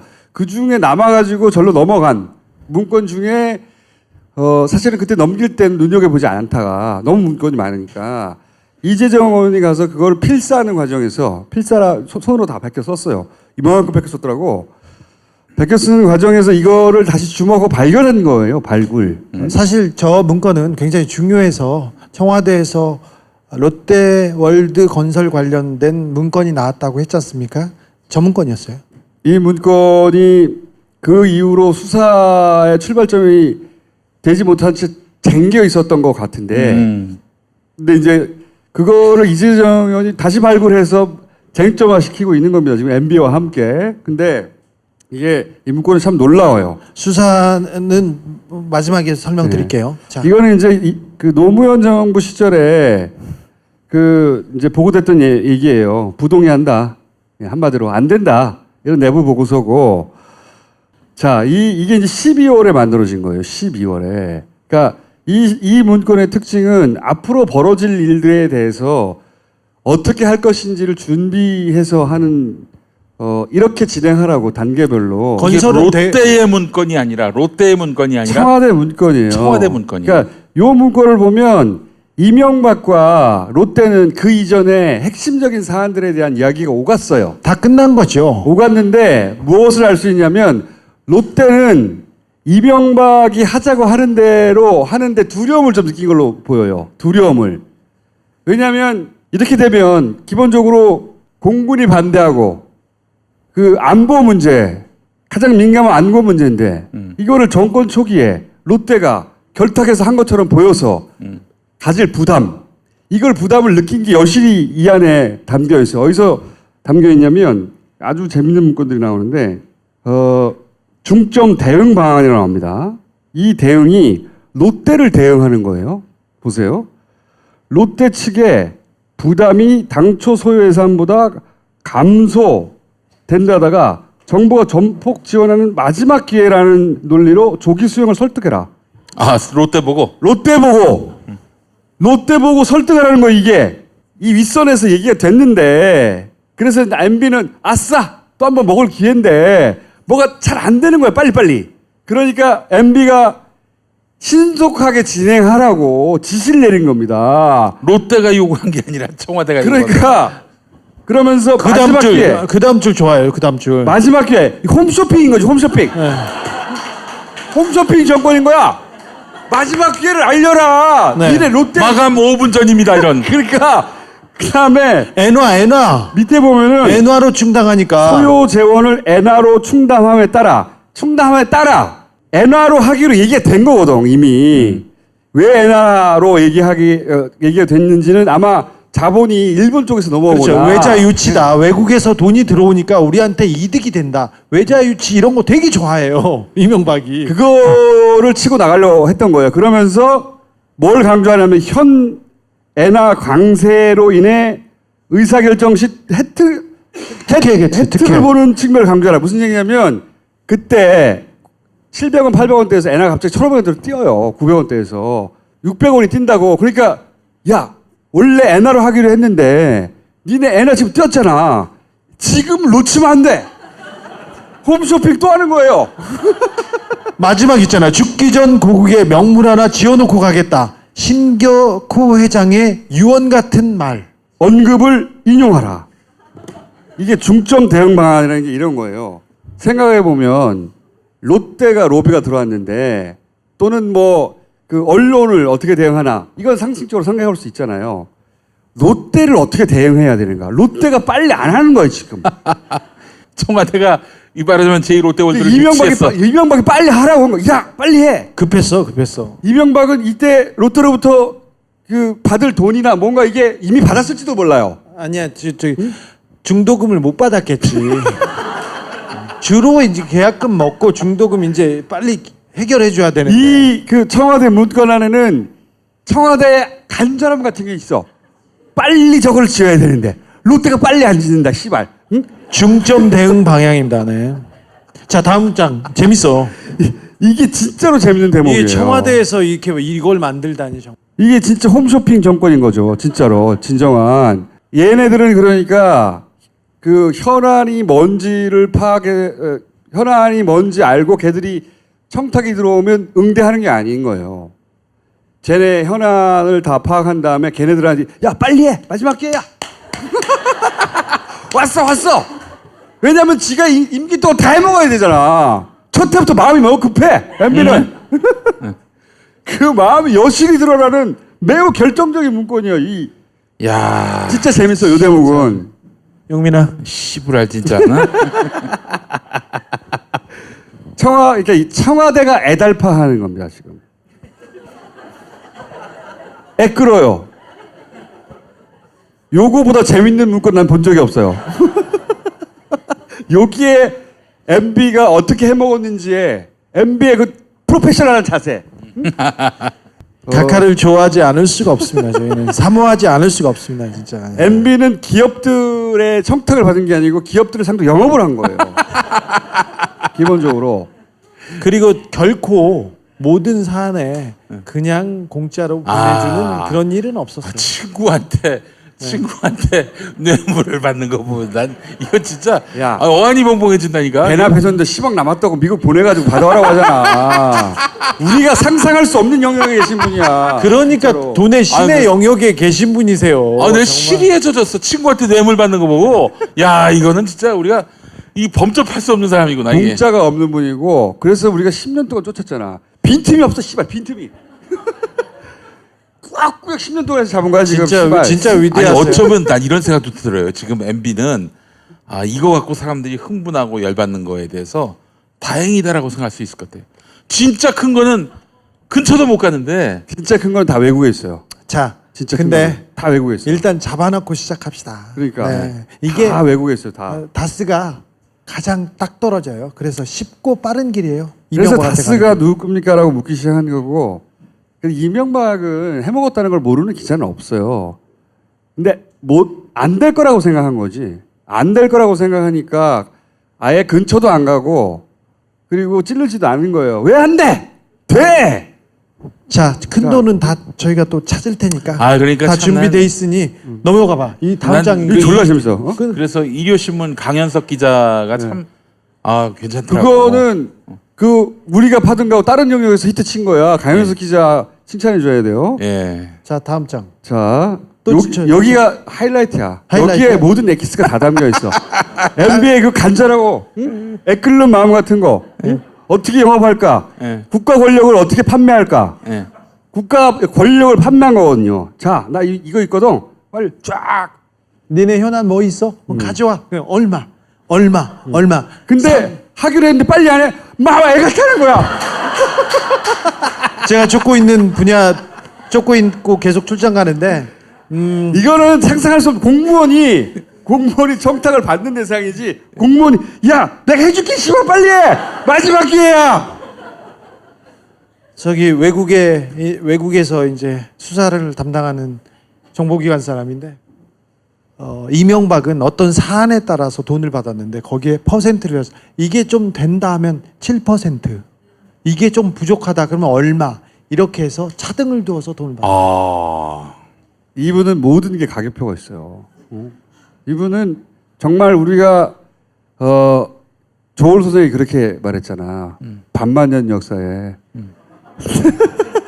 하다하다 이제는 사기꾼이 대통령이 되는. 이런 도둑이 다시 나타날 수 없을 거라고. 네. 그분은 그냥 직감으로 말한 건데 진짜예요.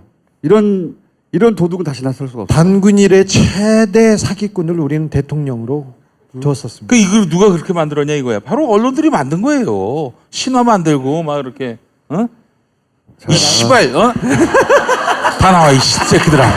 이 개새끼들. 니들이 연빌 대통령으로 만들었다. 이 족같은 새끼들아. 야, 이 씨발 놈들. 어디로 나오라고 정확하게 얘기해봐. 기자들이 너무 많잖아. 그래도 얘기를 해. 언제 어디로 나오라고. 잠실 종합운동장으로 나와 이 개새끼들아. 언제? 언제? 일단 대관을 해봐야지. 대관을 야, 해야 다음에. 출구가 많잖아. 출구가. 네. 2번 출구라 이 새끼들아. 자, 하여간 전 이 세 줄의 이 각하의 진면목을 확인했어요. 여기에 모든 게 다 다시 볼 필요 없어. 딴 거는 다 뭐냐면 이제 꼼꼼하게 홍보를 어떻게 해라. 언론 가이드라인을 언론 어떻게 해라. 네. 그다음에 이거 이대로 했을 거 아니야. 다 똑같이 했어. 했죠. 야, 이 새끼들아. 내 농담인 줄 알았지? 이 개새끼들아. 대관하고 보자, 이 씹새끼들아. 여론 관리를 굉장히 신경 써요. 여론 관리를 제일 많이 신경 써서 언론 가이드라인 주고 어디 칼럼 쓰라고 하고 뭐 특혜 아니다. 다른 정보도 다 검토했다. 요렇게 말하라고 이제 전략을 세운 거야. 다른 정부 다 검토했지. 근데 안 했잖아요. 근데 이 정부는 그러니까 한 거 아니야. 검토했다는까지 사실 아니야. 검토했다까지 사실 아니야. 그리고 안보와 경제의 이분법적 시각을 탈피하라. 청와대가 만들어주는 거예요, 논리를 다.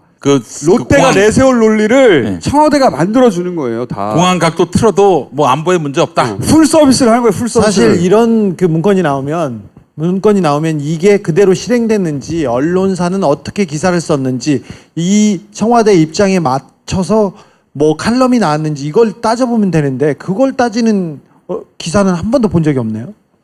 이제 나오겠지. 네. 전문가 언론기고 칼럼을 통해 제2롯데월드 필요성 적극 홍보. 하여튼 뭐 기관별로 다 저걸 정해줘. 1, 2, 3단계로 정해주고. 근데 이건 전부 다 뭐냐면 롯데를 위한 서비스이기도 합니다. 롯데가 니네 부담 갖지? 여론 우리가 다 관리해줄게. 풀 서비스. 야, 돈 빨리네. 해요. 돈 빨리네. 그러니까 빨리 하란 말이야. 마지막 기회라니까 씨발. 홈쇼핑을 생각하면 맞아요. 시계는 돌아간다. 따까따까. 응? 잘 보세요. 어떤 저 박근혜 대통령이 한복만 입고 나와도 이명박 대통령이 어디만 가도 경제 효과 얼마 유치 그리고 일자리 창출 몇만 명 이런 거 나오잖아요. 다 구랍니다. 다 구라예요. 그러면서 정치적 부담을 최소화하는 아이디어를 또 내줍니다. 보수 언론을 통해 가지고 지금 현재 세계적 경제 불황이기 때문에 대형 건설 사업 추진이 필요하다. 야, 조선일보, 동아일보 이런 기사가 많이 나와요. 이게 쌍팔년도 저지 대형 토목 사업 해가지고 경제 부흥하는 거야. 옛날 얘긴데 2010년 때 이걸 하자고 했던 거는 아이 씨발 새끼들 이럴 때문이야 이 새끼들아. 너 이번에 좀 화난 것 같아? 진짜 화났어요. 아니 하다 못해 사기꾼을 바보를 대통령으로 만드니 이거 바보는 아니잖아 이명박은. 아니 박근혜.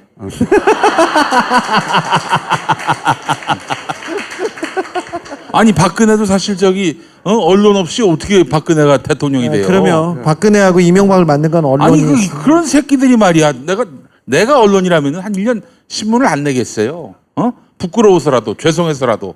근데 이 씨발 새끼들이 계속 지금 찍어내면서 이제는 또 제대로 된 대통령 갖고 막 그렇게 뭐라고 물어뜯고 이 개새끼들 이 씨부랄 놈들. 너 이 씹새끼들아 니들이 저 신문 찍는 종이에 나무 가까워 이 개새끼들아.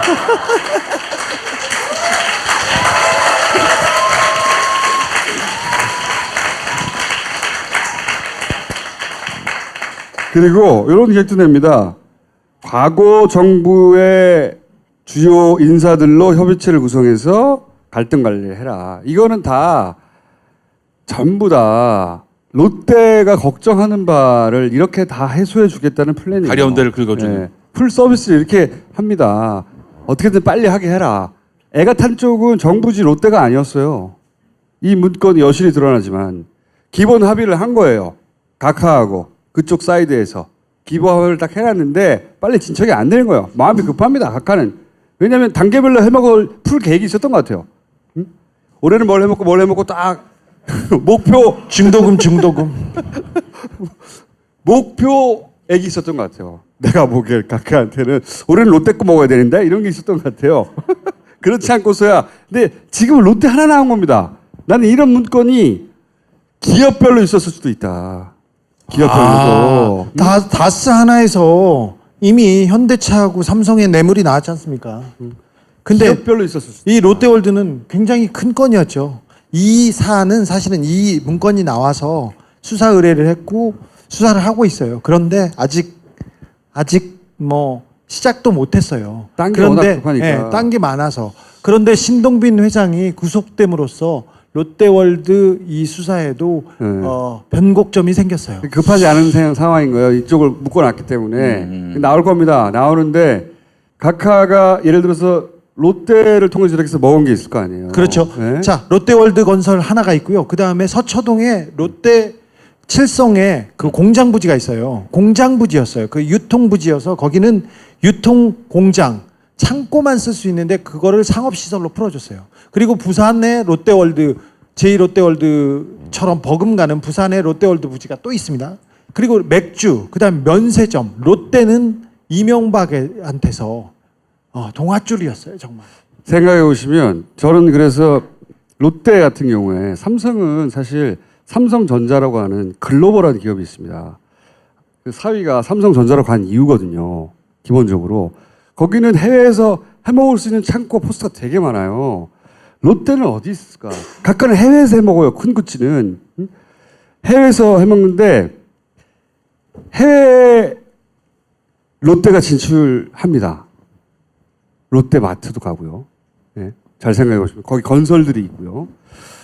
이거 아마 앞으로 나올 뉴스 중에 해외에서 롯데마트나 그쪽 그 소위 롯데는 유통이 진출했으니까 유통과 건설이 크죠.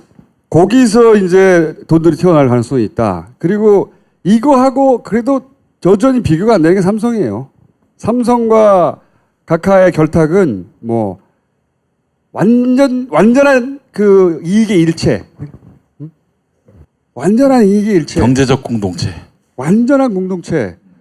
그리고 그 사이가 그 가운데서 심부름하는 2012년에 저하고 주진우가 거기 처음에 갔을 때 기본적으로 그때 이미 조단위의 프라이빗 뱅킹이 거기 있다라고 하는 첩보를 가지고 갔었기 때문에 엄청난 게 하여튼 거기까지 갈 수 있을지 모르겠어요. 우리 검찰이. 우리 검찰은 못 가도 제가 많이 갔어요. 네, 곧 나올 거예요. 응? 동부지검 그거 되겠어? 거긴 안 되고. 너 이름이 뭐지? 자, 공군이 보도자료를 내는 것을 청와대가 첨성하는 문건입니다. 이게 요렇게 빼라. 그래서 그러니까 처음부터 끝까지 면밀하게 풀 서비스를 했어요. 중도금을 받았는지 안 받았는지 모르겠는데 돈을 깔끔하게 다 받는데 하자 없이 관리하여라 이렇게 됐던 게 아닌가 싶어요. 풀 서비스를 끝까지 합니다. 이 경우는 이 서비스 문건이에요 이게. 네. 다. 진짜 지나친 서비스 마인드. 네. 서비스 문건이고 대단하네요. 네. 그런 문건 일부가 나왔고 만약에 우리가 이명박 정부 시절에 그걸 확 털었다. 어마어마한 게 많이 나왔겠지. 이게 얼마나 재밌어 씨발. 진짜 재밌잖아요. 그걸 자기들이 쓰고 앉았다는 게 너무 웃겨. 기업을 상대로 대응 방안을 쓰고 있는 거야. 쟤들이 안 하려고 그러는데? 다른 정부는 그걸 막으려고 그랬는데 여기서는 기업이 안 하려고 그러는데 어떻게 빨리 하지? 이걸 대응하고 있어 이걸. 판매 매뉴얼 막 브로셔 그런 거잖아요. 그렇지. 네. 홈쇼핑 다단계 팜플렛이야 팜플렛. 변수가 있는 변수가 하나는 김윤옥 여사고 하나는 논현동 사저예요. 논현동 사저. 아 거기에 어마어마한 게 있다면서요? 근데 그거 말고도 이미 이명박은 거의 뭐 꼬린이 돼 있기 때문에 거의 돼 있기 때문에. 나는 근데 가장 흥미로운 것은 부인이에요 부인. 아들이나 본인이나 형이나 큰형이나 그런 거는 뭐 어느 정도로 다 드러났잖아요. 근데 부인과 관련해서는 크게 드러나는 게 사실 없어요. 뭐 다이아 어쩌고 하는 얘기밖에. 근데 여기가 굵직한 통로입니다 또. 아주 뭐랄까 서커스적이에요.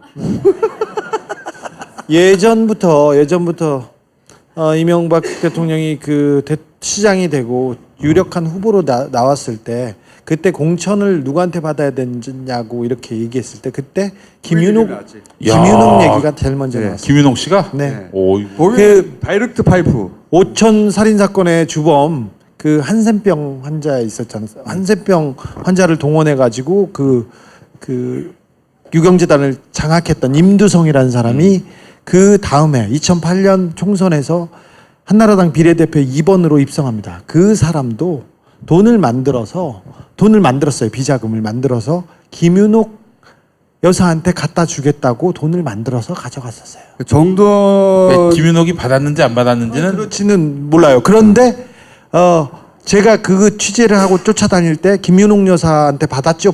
제가 임두성한테 말했어요. 그런데 임두성은 도망 다녔는데 조금 있다가 김윤옥의 사촌 언니가 사촌 언니로 퉁쳐서 끝나버린 사건이었지 그렇죠. 그때. 언니가 공천원금을 받았다고 해서 구속됐죠. 아 그때 초기에 그랬었어요. 정두원 의원이 뭐 뒤집어 읽기 있다라고 하는 것도 부인이 관련된 겁니다. 돈과 부인이 관련된 거예요. 그리고 그 이후로 특히 주중에 몇 번 얘기했지만 그 원세훈 부인 서울시장 시절부터